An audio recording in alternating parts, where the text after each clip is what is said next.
You're tuned in to RX Radio. Is the countdown nerve-wracking, or are you fine being on the receiving end of this?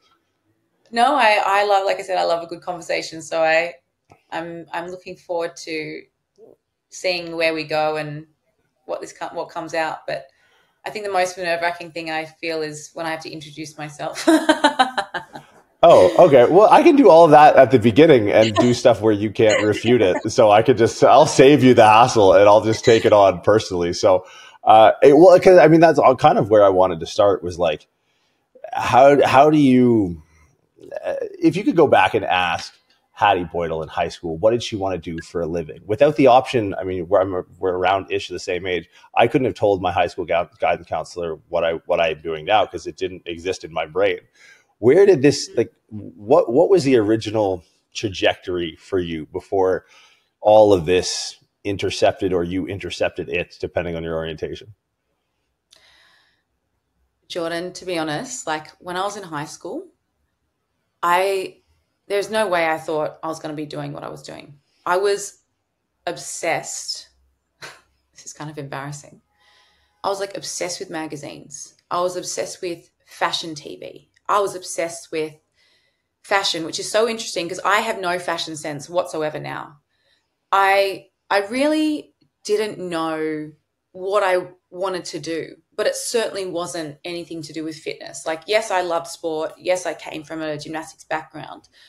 But in my teenage years, like I was obsessed with, I guess, magazines and models. And maybe I thought that I would be maybe like an interviewer or something like that. But it's definitely not what I was now. And the only reason I was introduced to the realm of fitness was through anorexia, when I got really sick and I was hospitalized. And then I realized, holy shit, the information that I was taking in, which was from like women's magazines with nutritionists, which had literally very little nutrition in there, I realized that there was a really big or missing piece to what we were consuming as young adults. And I was 17 at the time, and I was like, what the fuck have I done? You know, what have I been reading? Where have I been absorbing this information? And then when I found out you could be a personal trainer and train people, I was 17, and I asked my parents, can I pay you back? Can you, pay for me to do my Cert 3 and 4 at the time, and I'll pay you back.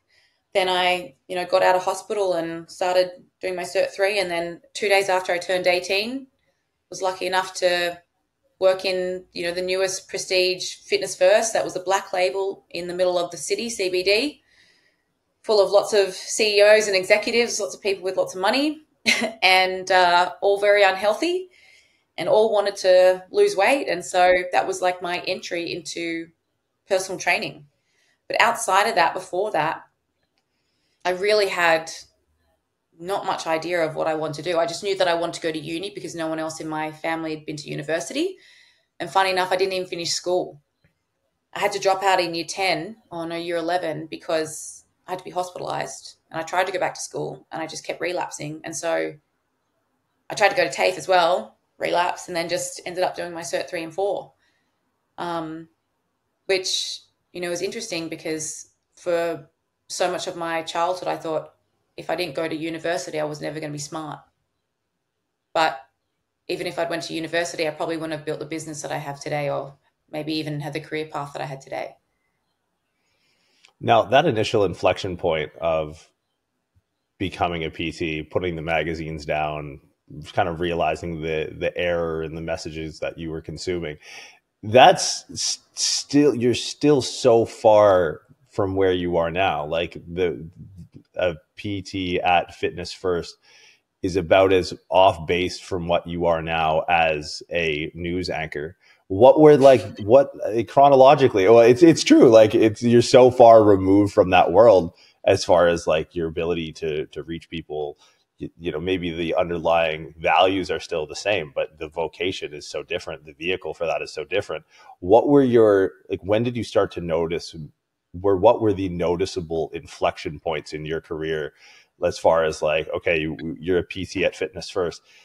there's a quantum gap between that and where you are now. When did this start to dawn on you, or what was the event, or was it a gradual and all at once? I'm curious how you end up here from quite literally the most humble of beginnings.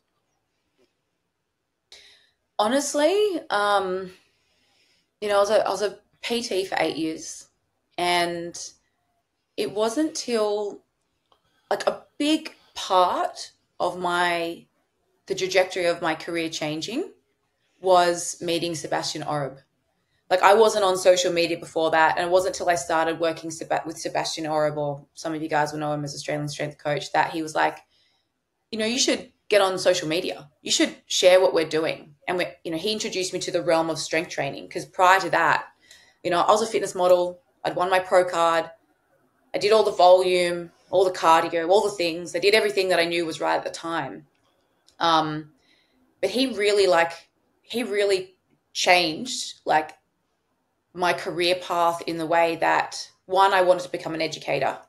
Two, I wanted to be an amazing coach. And three, I wanted to be one of the strongest fitness models in the world. And he kind of just like really switched, just always driving from an aesthetic point of view to like performance point of view. And it completely just, shifted everything from an internal perspective of like, hold on, this body like can do some pretty amazing things when you focus purely on performance. And then I wanted to teach other women that if you become performance driven, if you focus on strength, if you focus on fueling your body, if you focus on these other outcomes that are greater than what we see in the mirror, we will get so much more out of ourselves. And that really again, changed the trajectory of like my career in the way of how I thought about myself, how I thought about, teaching other women, only working with women as well. When I first was a PT, I worked with men and women. And then I really found a niche after working with Sebastian Oreb. And that kind of, led me to create the Sports Bottle Project, and which I no longer work with anymore. But yeah, that's probably that was like a really big pivoting moment for me, where I wasn't just a PT and I wasn't just a fitness model, and it wasn't just about the way I looked. It was like, how do I show up as a great human being? How do I have an athlete's mindset? How do I, make the most out of this body and this career? And almost like it feels like more of a spiritual response, Jordan, where I was like, what if I worked with myself and not against it? What if I learned to take this body and go, you know what? What do we want to do? Actually, if you put effort and time and love and care, but also discipline and resilience and intensity, what is this thing that we can create? And, I've been in the industry for 18 years. I've been a professional athlete for 13, and I'm 35, so I'm older than you. And I think to myself, I still have so much in this body, to do. And I think really having that mindset of okay, an athlete's mindset looks at performance, but also looks at recovery. And those two things are the thing that's going to help me have longevity in this game from a career standpoint of an athlete, but also as a career standpoint as a coach. So I'm curious, as you went through and sort of told the story of linking with Bass, him putting you on social media, I noticed you did something as you were describing your current feelings at the time of being a fitness model. I noticed you put it in air quotes. When you were a fitness model prior to meeting Bass, before you adopted this performance focus, before you got into the idea of being more than a PT, being an educator, what was if you could rewind the clock to the day before you meet Bass and compare that to, because you're still actively competing, what was your, and we sampled the word internal dialogue, so I'm stealing it from our prior to recording conversation, but what was the internal dialogue about kind of your status in the industry, the day before that inflection point? Because I'm curious now, as someone who's still actively competing, where the air quote came from. I guess the air quote of fitness model is when I first started competing, a fitness model wasn't seen as lifting heavy. It was do all the volume, do the high frequency, do all the cardio. And almost everything is just driven by the way you look versus like, and this was just my experience. So I still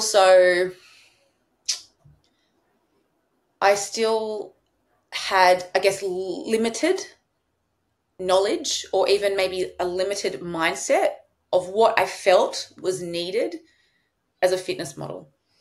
And he kind of like interjected that. And so, you know, in my mind, I remember saying to myself, I don't want to be just a fitness model, because I felt like a fitness model doesn't really do much for the world. Like, we don't change the world, right? It's like it's a very selfish sport. It's a very self-obsessed sport. And I know this, like, this is something I've been doing this for so long, but I wanted to be more than that. I wanted to give more than just being a body. I wanted to give like what it takes to be the best in the world. I wanted to take what it would be like to use, you know, outperforming myself versus punishment, which is a tool that I used to use to get myself to stage or to get more out of myself. Like the internal dialogue was like, you know, fucking do that thing you pick. Like, it was just like self-bullying. And then it transitioned to like, hold on, like, let's just go. Let's just try one more. Come on, you got it. Like, the internal dialogue became a little bit more compassionate, and ultimately like a little bit more of like a, you know, the emojis with the handshake. It's like, Yeah. let's go. Come on. Versus like, you know, maybe we all have this period of our life where we use, you know, self-bullying as a tactic to overcome something or to get something done, because pain is such a strong motivator. And maybe for the first part of my career, I was still in pain from my eating disorder. You know, so I don't feel like, you know, my first couple of years as a fitness model, I really did myself any justice. I don't think I led a healthy enough lifestyle like I do now. I don't think I had the same perspective to get the most out of myself. You know, so I think, yeah, that's kind of why I use the fitness model, because that's so one-dimensional. Whereas when I look at myself now, I'm multi-dimensional. I feel like I can serve the world and people so much better through having different perspectives and a different lens. I see things through a different lens, you know, because I still compete, but my lens is very different from what it was when I first started competing.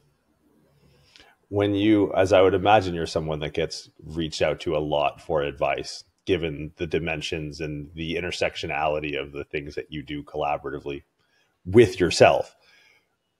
How do you approach, because I'm always curious, how do you approach people when they come to you with a similar self-punishing dialogue, seeing as that seemed to get you pretty far?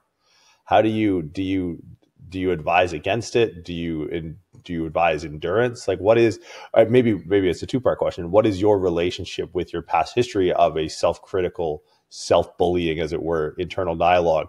And then how do you relay that? Because it has to have been a catalyst to where you are now. You know, like, we always move away from something, but you need to move towards something as well. So pain is an amazing motivator, which most of us take action from pain. You know, like, we had a conversation before this conversation around, you shared a little bit about your story. It was like, you had almost like it was like sink or swim. And I don't know if there was much pain in there, but there was a part that was like, I have to move away from this, what I'm living now, because I can't live like this. Sink or swim. So you swam, and you swam away from something, but you swam towards something, and you've created something pretty fucking amazing, right? Look at where you are now. And so, you know, when someone comes to me and they've got pain they're trying to move away from, that's fine. But we have to start to shift the intention. Like, intention is everything. Intention drives your experience. So if the intent comes from, I'm not worthy right now, and then the way you set your habit and your processes up are still because I'm not worthy, then your experience is always going to be, I'm not worthy. When you look in the mirror and you see, and you might be getting results, but you're going to be like, it's not good enough, because you haven't transitioned not good enough to, how can I be better? What have I, like, you must move towards, it sounds so cliche, but like, you have to move towards love, because love is to be better. Love is to grow. Love is to evolve. And so when a client comes to me and I'm like, what share with me, like, what's your why? Why do you want to do this? And I hear there's pain. I'm like, that's beautiful, but where do you want to get to? What do you want to evolve into? What are we trying to grow into? How are we going to transition this? What's the language that we want to move towards using? How are we going to now, what's the language that we're using for ourselves right now? And how do we reframe it to start to shift an experience of yourself? Because at the end of the day, the language that we use has meaning to us. And so while the intention might be from pain, which was for me, I realized that was my limitation. I couldn't punish myself to being the best version of myself for it. Like, didn't work like that. Being the best version of me was not to punish myself. Like, I got to a point where I was like, this is now, the way I'm speaking to myself is my limitation. Right? I'm not limited by my resources. I'm limited by my own self-belief. And that is all of us. Like, you can get everything you need for free on the internet. You can get free motivational quotes. You can get free education. You can get free coaching. Like, there's so much value to us. Yet, if you are not changing the intention of why you're using it and then taking action on it, you're just the same person. You're just creating the same experience. So a big piece to like transformation or our evolution, to be the best that we can in our career, or be the best that we can in as an athlete, or be the best person we want to be for ourselves and for others, the intention has to be positive or something better than what it was. And I grew as a person when I said, I need to love myself enough to make these decisions. In fact, everything that I want to do has to show me that I love me. My intention for my nutrition is because I love myself enough, because I want to be the best in the world, because I want to grow, because I want to evolve, because I want to take this machine and go, what the fuck am I going to do with it? And so I do owe like so much of my growth to anorexia, because I don't think I would have had the same kind of understanding of what the body is capable of doing, or maybe what the mindset is capable of doing with choices that we make over and over again. So mindset is everything. Mindset, your intention, knowing what you want to move towards, I think is really important. A lot of people say, I want to be the greatest version of me. I'm like, cool. So who is he or she? Like, who are they? Because if you don't know what that is, how do you know if you're being that person? Because you don't just become that person, you be it through your actions every day. Like, we can list all the things of the greatest version of us, and then you act on it. And you know what you're doing? You're being that person. But you embody it over time. So you have to, you can't just magically appear to be that person. You have to know who that is, and then you execute that, in your habits and your behaviors and the words that you use. When did the idea of establishing, I almost go as far to say as like a worldview, become kind of front and center? Like, when in the process, because there are, I only know this industry, so it's hard, because like, I'm sure we could sit here and talk about real estate if we were both into real estate and be like, oh, people in the real estate industry are so self-absorbed. Like, they don't know, they're so narcissistic. Real estate. But it's like, it's probably just human beings playing out human beings' behaviors in the realm of the fitness industry. Fitness industry does seem to have a certain proclivity to draw in a certain type of person that may not spend the time establishing a worldview, establishing a set of values. Like, I'm wondering, at what point did this become a forefront endeavor, as it seems to be? Like, when did you, or has it been a gradual process? Like, if you were to ask yourself the question you pose to others now of like, hey, who are you? Who do you want to be? What would your answer be? And like, how did you arrive at that? I find that's one of the most difficult questions. I was posed that the other day in a podcast.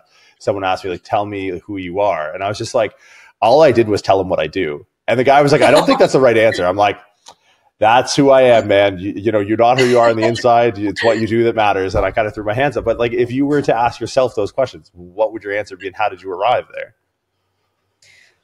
You know what, Jordan, that's such a, like, who am I? What a fucking overwhelming and deep question. Like, often when we answer that question, we name all these different identities of what we do. Like, we name all these things external to us. And it's definitely been a gradual thing over time, because I've had to learn about myself. Like, I've had to make some really shitty mistakes. I've had to navigate how I've showed up in relationships or friendships or, in career. Like, this is the journey of self-development. And through that, we work out who we are. And You know, it's funny because, how long ago? Maybe it was 6 years ago now. I was on a episode with Ben Bukowski and he said, "Who's Hattie Boydle?" And I remember in that moment, Fuck I you, Ben. just broken up with my partner of 9 years, and all these other things had happened. And I was like, in this moment, I'm not sure who I know. I was like, I don't know if I can answer that right now. Like all my identities had shifted. You know, it was just such a whirlwind. And, you know, through every breakdown, we have breakthroughs, because in every challenging moment, we have to start to learn, I guess, how we respond and why we respond the way we do, and all our thoughts and feelings and what we want to anchor to, and where do we feel needed, and what we seek for validation, and all those things. And so it's definitely been, you know, a learning experience of who I am. And, you know, I look at myself as who I am now as a person. And it's interesting. This year I've said to myself, I know who I am. And I only know who I am because I've been through the fucking ringer with some really shitty experiences in my life. And, you know, one that was most recently, and I remember people calling me things and I was like, I fucking know who I am and I'm not that. And so it was really interesting. Like, even as I say that now, I'm like, the internal kind of what feels like self-leadership feels very strong in the way I'm like, I know how I show up for myself in the world. And that's because I know, I guess having a mission is important to knowing who we are. I think knowing what we expect from others is things we have to expect from ourselves. You know, trust is a big one. Like, I can say I trust myself.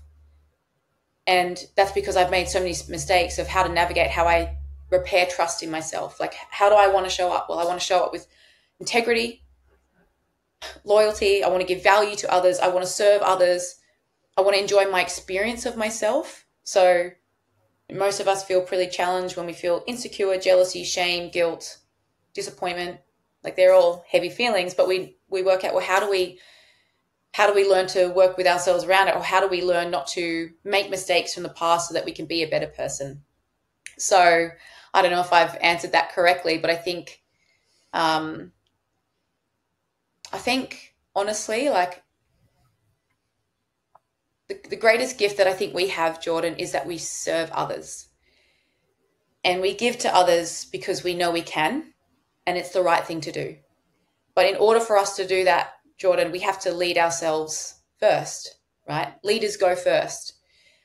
And we have to lead by example, which means we have to do the things that we teach others to do, which is discipline, devotion, learning, showing up for ourselves, showing up for others, doing the hard things, overcoming fear. Like, if we're teaching others to do those things, we must do it ourselves. And so the most beautiful thing I think that our job gives us is the self-leadership. And, you know, another one that I always say is like radical responsibility. And I said to myself, I'm radically responsible for all my thoughts, all my feelings, the words that I share, the thoughts I choose to keep. That is mine. And that is my responsibility. And that really, again, changed the way that I was like, well, how do I show up then? Like, what do I have to do to be radically responsible for myself? And even the mistakes that I make, you know, even the excuses that I notice that I can say to myself and go, hold on, is that an excuse or is that for real? And I don't know if I would have if I would be this same person without saying, well, I am of influence to other people, which means that I have a duty of care for myself and for others in the same way that, you know, I'd say that you do. No, don't do that. Don't do that. For the record, we are not the same, as the kids would say. I'm curious because there is that double-edged sword, or the double edge to that sword of, you know, you are someone who wields influence, and that influence can be a positive as far as accountability to others, right? Like, you have, you know, you just came off of, you know, an expo weekend. You're going into a talk next week. It's quite literally, you are facing one way and hundreds and thousands of people are facing you. Entering in that dynamic of, you know, being in a position of leadership, and, you know, you have the peering eyes of God knows how many hundreds of thousands of people across maybe millions of people. how do you manage that voyeurism into your own life? Like, how do you manage the parsing out okay, there's a lot of positives in here because this position that you put yourself in allows you to, to be of service to more people. It allows you to be more you. But at the same time, there's also, the insidious, malice, faceless, dark side to that. How do you work out the philosophical arithmetic of, I guess maybe my question is, do you ever just feel like burning it all down? Be like, yo, delete the account. I'm going to, I don't know, Bali or Cambodia, and just say like what? Yeah. Like, what is that dynamic? Like, how do you wrestle with the two halves of the same whole?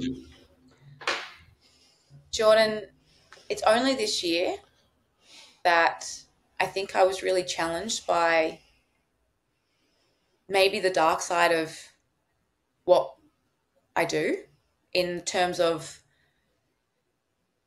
I said to my mum, am I naive, or have I just been surrounded by love?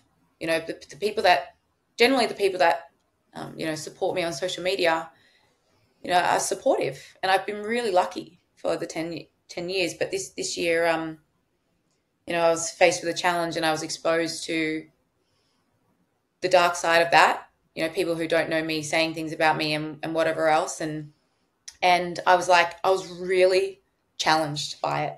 I was like, I can't believe people are like this. And everyone's like, this is just what the world is. And I thought, holy shit, do I even want to be a part of this anymore? It really was the first time, Jordan, that I thought, I don't know if I'm built for this. I don't know if this is what I want to be exposed to. Because if I wasn't on the internet, I wouldn't know what these people thought about me. And while I can't control what other people think of me, because I can't control people, but I was like, and I know who I am, which was why I was like, I'm not who you say I am. This kind of feels a bit unfair. It was the first time that I thought, all the work I've done, I really felt like I have done my best to serve everyone, to do the right thing, to lead by example. To, one of my missions when I first got into the industry, and really when I started working with BAS, was I want to show people what is humanly possible, what can be done naturally with a shit ton of hard work and a shit ton of time. Like, you see the physique I have now as an example, and that's taken me 18 years of weight training. And that's not even the 9 years of elite gymnastics that I did as a child. Like, I'm like, kind of think to myself, what do you think my body's meant to look like when I've done this amount of training? And I'm going to say I train hard with that amount of intensity, like, to be robbed of from someone else's perspective. And it's like, everyone's like, don't worry about it. So everyone says their opinion of it. I'm like, no, I care. I care because I've done the right thing. What I thought was the right thing. I've done my mission, and I will continue to do it. But it was just like, yeah, it's this double-edged sword, because it's both beautiful. Like, when I hear what I've done for others, you think, okay, I'm here, I'm on the path. And then you hear someone else's perspective, and you go, fuck me, I don't know if I just want to be faced with this. I don't know if I'm built for this. I'm not. Maybe I'm too sensitive. Maybe I'm just not used to it. But then I have to ask myself, like, okay, if I don't do this, what do I do? And so this year, like, I really had to have a lot of internal dialogues with myself, Jordan, around how I wanted to work through this. And I guess the easiest thing to say, Jordan, I was just, the dark side of social media is very challenging. But if I focused on that, then in ways I would rob myself. But it is, there was definitely a time where I was like, I don't even want to do this anymore. So that was interesting. What do you call on in moments like that? Now, there might not be any that really come up to the same level of magnitude, but like, you seem to have a fairly deep-rooted philosophy. You seem to have, fairly well read or well versed, or both, in kind of the domain of personal development. in a moment, like as you're telling your story, I'm just like, I've heard this one before. A person who spends a lot of time dedicating, helping other people, and then they get crucified. I was like, hold on, where's the Bible? I got that here somewhere. I'm pretty sure that's, and it's like, okay, well, there's obviously like, and I'm not, I don't know if I'm not making a comparison to Jesus, but I'm saying that in times like that, I keep a handful of books around that are like, oh, I'll read this story because this guy went through a really hard time. No one actually nailed me to a cross. It just feels like they did. What were like specific resources that you called upon or have called upon to sort of develop this, your ethos, your philosophy, your, whether it's religion, whether it's spirituality, like what is it that you specifically do to help manage that? Oh, honestly, I would say about 6 years ago, I started working with a neuropsych, and that gave me a really good understanding of why people are the way they are. And it almost, it really helped me have a lot more compassion for others and also a lot more compassion to myself. And then I think just going through my own journey of self-development, and also having, really great people around me. I have a supportive partner. I've got amazing parents. I have beautiful friends. I had very lovely people who, stand for me publicly. That was very helpful. And even just having a wonderful community of people who, stood for me. I think that was very helpful in this challenging moment. But I also had parts of me that said, okay, why are people so angry? And, when I think to myself, like, you would never see me write a nasty comment anywhere on anything, even if I don't agree with what is going on. I just don't do it. And I tuned into, like, if we look at unhappy people, they're generally just unhappy at everything and everyone. And so it kind of helped me in moments when someone's having a go at me or there's things that are going on. I'm like, something's going on for that person, and I kind of feel a bit sorry for them. And that, in a way, like, that's kind of helped me kind of disassociate myself or be able to, like, separate myself from the way in which someone is coming at me or approaching me or doing something where I'm like, there's a reason they're like that, and I would hate to live like that. And so in a way, it puts me in my place in the way I'm like, well, how do I want to show up living the way that I want to live? I think that's probably the best answer I can give you in terms of what has helped me develop the ways of being now. And definitely working with a neuropsychologist was super helpful, because nervous systems essentially determine, our experience of so many things. And we are a sum of all parts, which is something that I learned in the neuropsych realm. We all have different parts of us, and they are triggered or respond from different things in their environments. And if we look at the way people live now, Jordan, everyone's just reacting to fucking everything. Because why? They're living on their phone. They've got so much stimulation in. They're looking at other people of what they're doing. They're reflecting it back on themselves, knowing that they aren't doing probably anything that serves them. And yet they resent the people that are doing or appear to be doing the work that they want to do, yet they're not willing to do the work that they want to go do. And I have a saying, don't resent others for the work you're not willing to do, which is half the internet. So, and then we have to remember, most people live in their phone and not reality. And so they have a warped vision of what is actually required of them to be successful.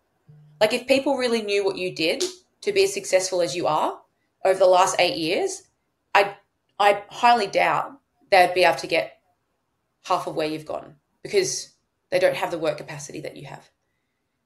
And this is a thing that I think humans have to understand. It's like, we can still be inspired by someone else, knowing that we might not be willing to do what they're doing, but we can still, acknowledge and be, inspired by them and celebrate other people's success. Most people aren't willing to work hard, Jordan. Well, I want to transition, because I'm curious as how the business side runs alongside it. Because I think that's where, like, that is one of, when we talked earlier about like sort of the intersectionality of the dimensions that, you know, have made up the sum of the whole, as it were.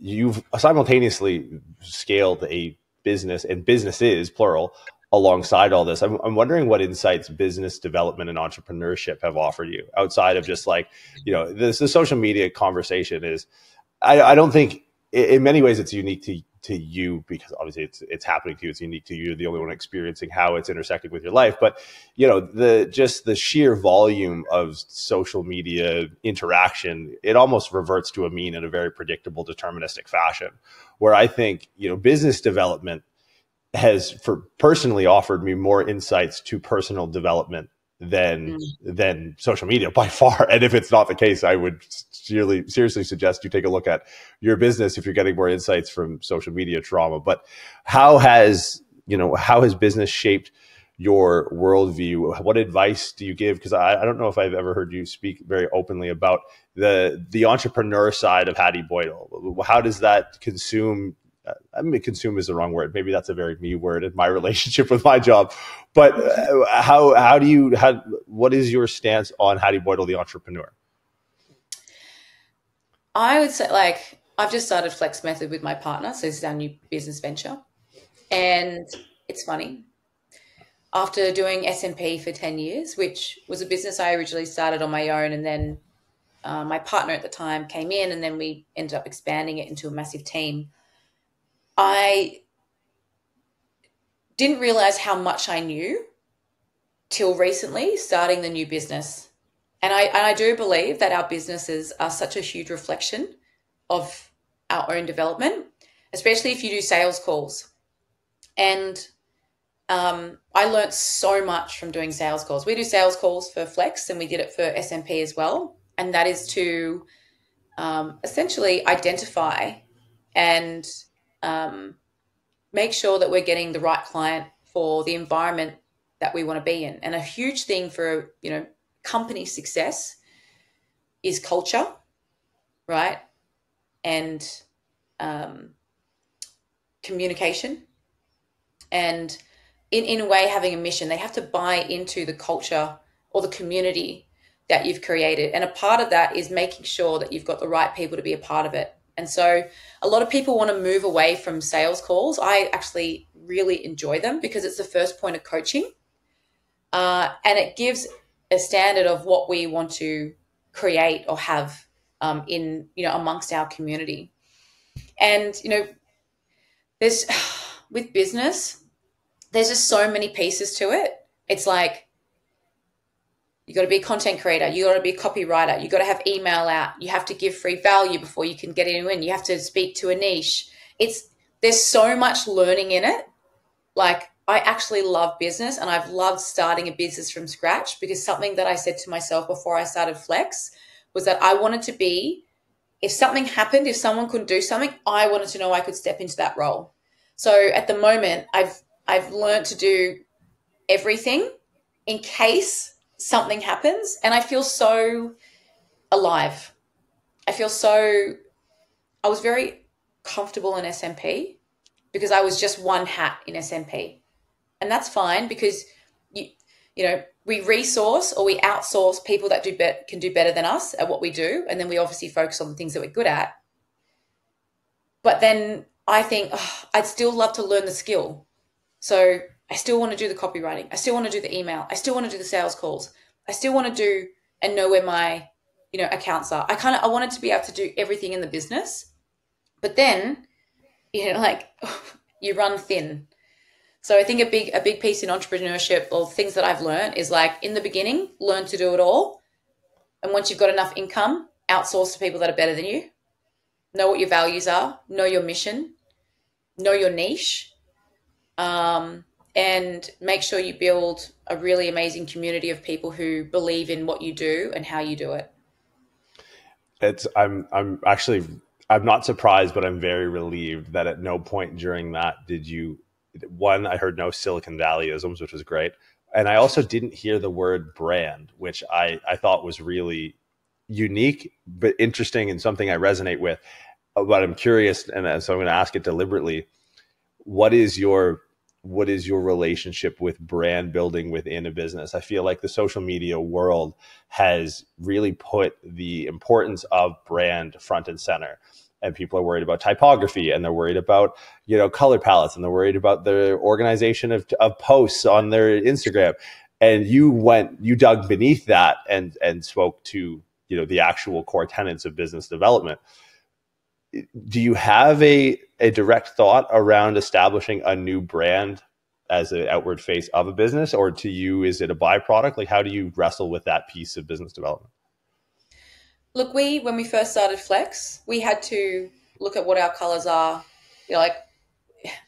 I felt like that felt, I don't know if I should say this, but I felt like that was like the least bit I was interested in, because I was more interested in creating, I would say, the culture and the community of what Flex Method is.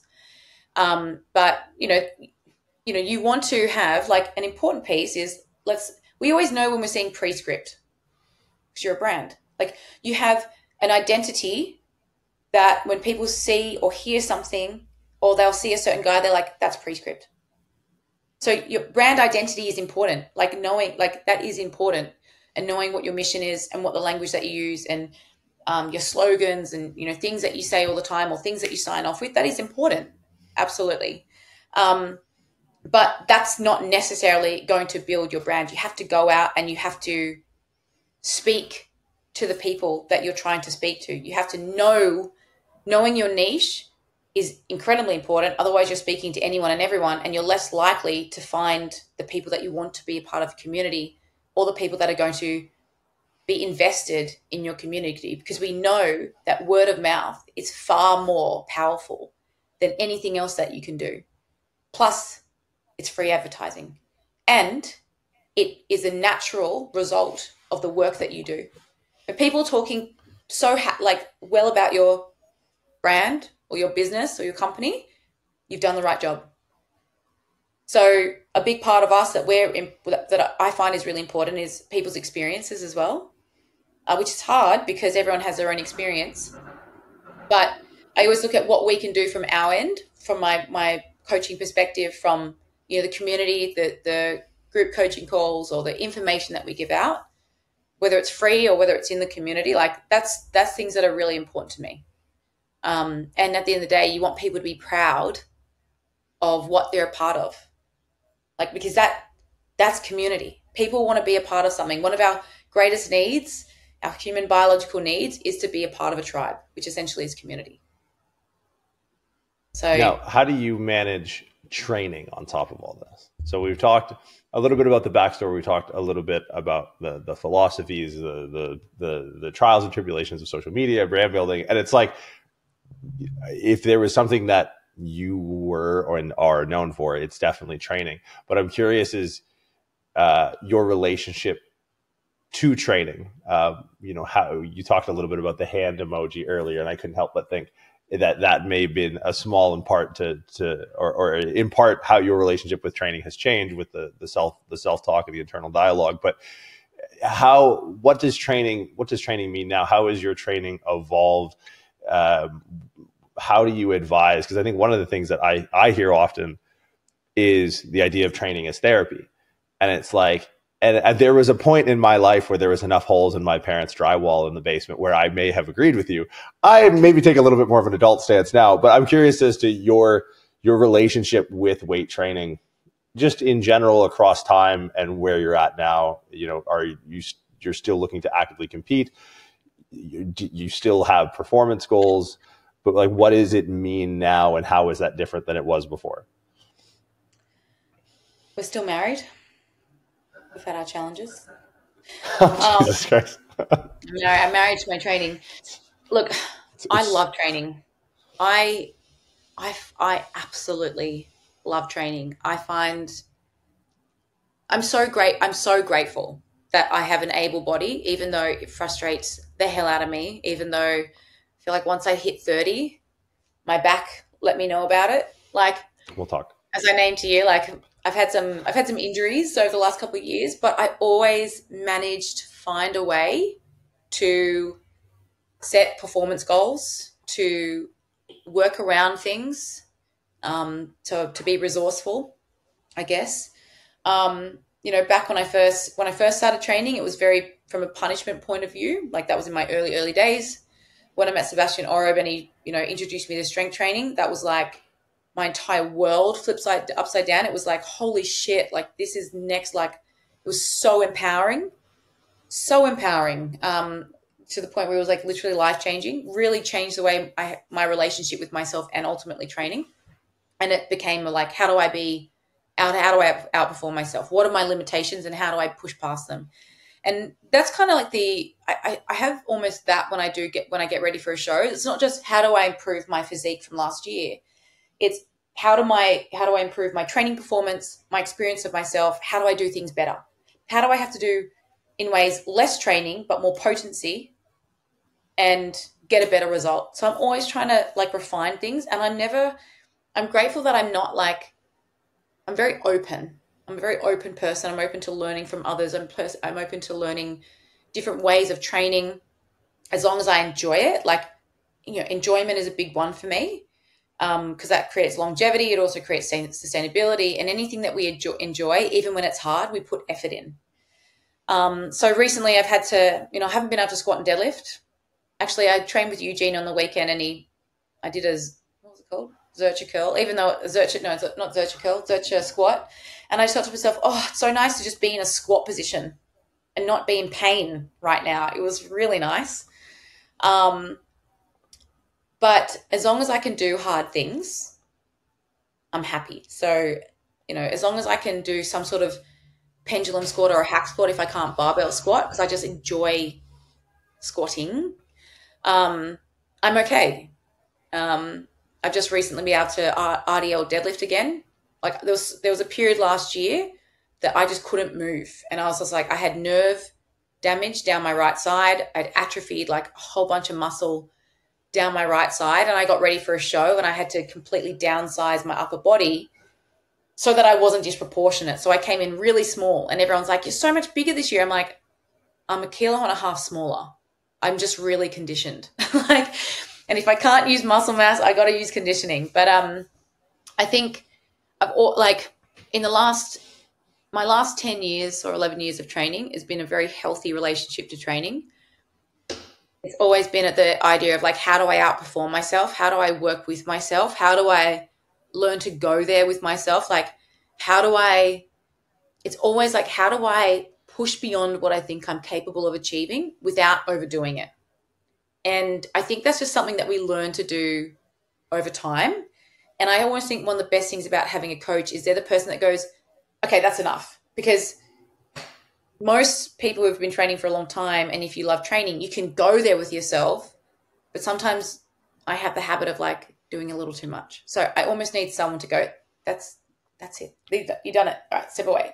That's cool. So, yeah. Now, what about everything else? Because it doesn't seem like there's much time left in the day for anything else between training, between business development, between coaching, between public speaking, starting your podcast again, and I'm holding you accountable publicly for this now. So congratulations. A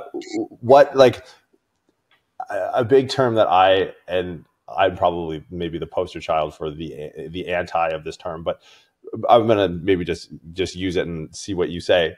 Burnout. Like, how do you avoid, you've been in the industry for a while. You've been at the top of the industry for about as long as you've been in it.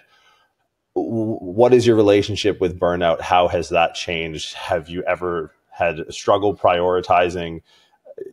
You said longevity a handful of times in the last hour or so. What does that term mean to you, and how has that meaning changed over time? How do you deal with the pressures of everything we've just talked about? What is the other side of that yang to the yin type equation? I don't think I have any yin. I'm all yang. Oh, yeah. I feel better. Thank you.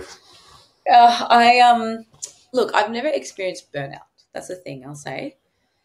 But I'm always like in this moment, Jordan, especially with starting a new business and then having my own VIP business and then doing the sales calls and then the training. Like I in this moment, I'm like, I am like And then I like to write. So I enjoy writing to myself. Like, I guess I'm like somewhat a spiritual being without being like too far down the vortex. But it's like, it does sometimes feel like a lot. And I have to have at least one day that I'm like, I don't want to open one single email, one single message from a client. I don't even really want to go onto Instagram, because even when I get onto Instagram, I'm responding to people's questions, which essentially is work. And that's fine, because I appreciate that people do that, but I just need one day, and then I can hopefully be there as best I can for others. And I also need to have my mornings to myself. So I get up at 5:30 and I walk the dog at sunrise, and that's where I get to write. And that might be my me time, because I need that.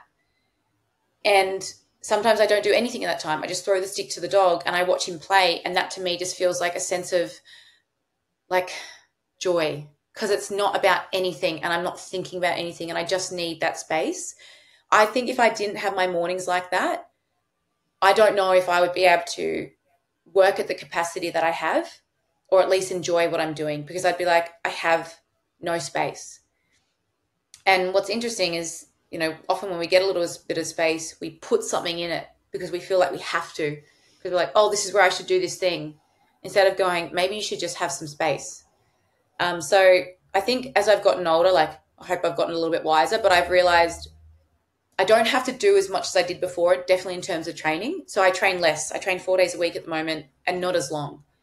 I go for like almost like the minimal effective dose now versus go to, you know, there are times where I can push, and there's times where it's like minimum effective dose is exactly what you need to do. And then another thing I think about, Jordan, is periodize your priorities the same way you periodize your training. Like, you can't do everything at once, but there's a lot of things we want to do. But there are times where work is the priority. So you know what? You're still going to train, but you're going to like condense how much time you have to train. In the same way where it's like study, you know, it's like, okay, study is the priority, or getting a speech ready is the priority. So you periodize in the day what is highest priority. And I think that's a really nice way of us to think about, well, how do we do it all, but not at once? It's like, okay, what for this moment is most deserving of my time or needed of my time? What's the maintenance dose for this? And what's the minimum dose for this? And then that can change as you tick each goal off, or as each milestone comes, and you don't have to feel overwhelmed, even though there might still be a sense of overwhelm. I still notice I have a sense of overwhelm, even though I might be doing everything I'm doing, it's still a lot. And I think we have this, especially, I think, what's called social media is the influence of this, because we see things that everyone is doing and we think they're doing it so easy, but no one's sitting on there going, I'm fucking exhausted. Now I've got to go do this. The kids are crying. I just had a fight with my family. Woo, life's great. Like, no one's doing that. People are just showing a snippet of their life. And so, like, we don't actually understand the amount of workload that some people are doing to produce this little piece of thing that we see on the internet, you know. And then we have life, you know, like, if you have a partner, where's the time for the partner? So something that I, you know, try and prioritize in my week is like, when's some quality time with my partner? Because that's important, because we're doing all these other things, and while we're with each other, that's not quality time. And quality time with my partner is important to me. So it's like, it's like looking at all, if anyone's ever feeling overwhelmed with all the shit they have to do, get a fucking whiteboard or get a notepad and like write it all out, like with like clearly, and then good in the middle, like, what is the priority right now? Like, and what are you willing to give? And then another piece of that is like reflecting on how much fucking time we waste, because we can waste a lot of time, you know, so that's another piece to it. Now, moving forward, what's the priority? Like, with you and everything you have going on, like there have been a handful of people in the industry that I've followed throughout the career, and it's interesting to watch some people get stuck in a positive feedback loop and they do the same thing. And it's something as minor as like, I'll see a video go viral and I'm like, this guy's just going to post these types of videos for the rest of his life. Like he's just going to get so sucked into that positive reinforcement that he's just going to try and get back on the needle. It's just this type of reel that's shit posting or whatever. And they're going to try to reproduce that magic. You seem to have an ability to move in and out of different businesses, industries, sports within, or even types of training. How do you prioritize in future proofing, like what's next, rather than getting kind of trapped in this time capsule? I think a lot of people, and much I think to the blame of social media, they get their life and their livelihood get dictated by what quote unquote works, and they stick with that. How do you avoid that, and what is upcoming as a byproduct of that? I actually really like this question. So I'm not a very good content creator. That is like, honestly, like on the lower part of my list. And something that I think about, like I don't do the trendy reels. I don't have the nice lighting and all the cameras and all those things. I just create content that I like to create. Like it's not short form. I hate short form. I can't do short form. So like a part of like, I just like to create content that when I look back, I could be proud of, whether the algorithm likes it or not. And I'll write when I feel like writing. I'll create something when I feel like creating it. Like the most important thing for me is like building the business, building the company, building the culture. Like these are all things in the background that are important to me right now, versus the front-facing things. Even though the front-facing things are a funnel, yes, but I have enough things in front of me to do to prioritize around like making sure like my business, the experience of my clients is going well. The results of my clients are going well. The results, my team is working well. I'm building the brand in my culture. Like for me, that's the priority, and the sales calls versus like what I'm seeing on social media. And then there'll be a time where I need to shift that, and at the moment, something that's a priority to me is like the speech. And then once that's ticked off, that's going to relieve a whole lot of tension, and that's going to relieve some space. And I'm going to go put something else in there, which most likely will be flex method related, not Hattie Boydle related. That's cool. I can do the minimum effective dose for Hattie Boydle. That's kind of just swirls in the background, but flex method is the priority, or my clients are the priority, or the business is the priority. So, and training, again, I'm doing the minimum effective dose. So it is like, again, you don't have to let everything go, but you can, and at the moment, like, as you said, like, what's the priority now? It's like, well, it's growing the business because it's in its first year. And a part of growing the business is navigating how do we improve systems in the business, which is all back-end stuff that I'm not going to talk about on social media.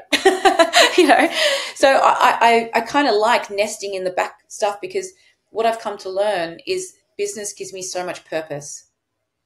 And the flex method business is not Hattie Boydle, which feels really nice. Like I'm creating content that isn't about me. It's about the person in front of me. And that feels so relieving and just nice, So working on flex has just given me so much purpose. That is like an internal feeling of like building something new and building something great and building something I'm proud of that isn't about me. Yeah, kind of went down a little rabbit hole there. No, maybe if there's rabbit holes that I could follow, it's business rabbit holes. So definitely the right set of ears for that. Now, I'm wondering, maybe to close, as I can't imagine spending much longer on this podcast as a priority. I'm wondering if there's a piece of advice that you found most impactful to you, and what is the piece of advice you find giving most often? It took me a while to realize what is one of the best pieces of advice someone could give me. And it throws me back to when I was 16 years old. And my dad said to me, Hattie, nothing in life comes for free. And of course, at that time, he was referring to boys giving me things for free. But as an adult, I was like, fuck, Dad, you're deep.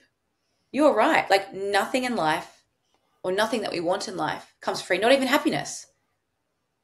And I think about that all the time. It's like everything that I want, comes at a cost. And the cost is the work, right, that we're willing to do. And I love that, because whenever I'm challenged by something, or whenever I'm challenged by something and I'm in a bit of a crossroad, or I'm like, willpower is like slipping away, I'm like, what's the cost? Like, what is that going to cost you?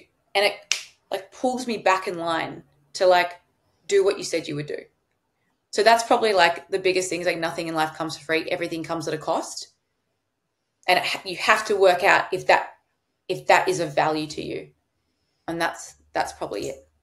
And then, do you say what's the question that most people ask me?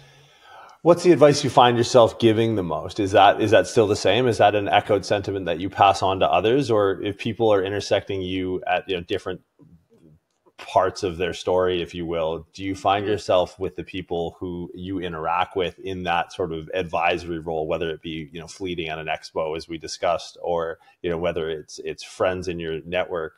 Is there a piece of advice that you find that you impart onto others most often? I almost always ask people, like, what's the purpose? What's the outcome that you want? Because I don't think people really, most of the things that we say we want in life, we don't actually know why. So you can say why, but why isn't always useful, which is why I'm like, what's the intention behind this thing? Like, what are you trying to get out of it? What do you want to happen? What's the purpose? Like, I think things like that, like questions, are more useful than a piece of advice, because when we give someone advice and they haven't asked for it, generally it doesn't sit well. But if we can ask the right question and they go back and they think about it and they really become honest with themselves, then they can give themselves the answer, and that's self-appointed, versus someone telling them what to do when they probably don't want to hear it. Because most of the advice that we hear, we don't want to hear it because it's the honest truth and we're not willing to give ourselves the truth. So sometimes we have to expose ourselves to ourselves and go, actually. So I almost think questions are almost better than giving pieces of advice. Well, it's funny because that kind of echoes it sounds like that echoes what your father's thought process was, because he asked you the question, what is the cost? And it was only years later that you sort of arrived at a deeper answer. So yeah, I think that's super clever. It's super full circle. So thank you for that. I'm going to, as we cross over the hour mark, I just want to say huge thanks for coming on and lending us a bit of your time. Best of luck at this coming week's Clean Health seminar. And where can everyone find, obviously, Flex and the new reemergence of the podcast? I have the Hattie Boydle podcast. There's 6 sessions on there, ladies and gentlemen, if you want to go and listen. But they're actually really, really nice conversations. Some will make you laugh. And then I've got Hattie Boydle on Instagram, and then we have Flex Method on Instagram, which is the coaching business. Tremendous. Hattie, thank you so much for your time. Thank you.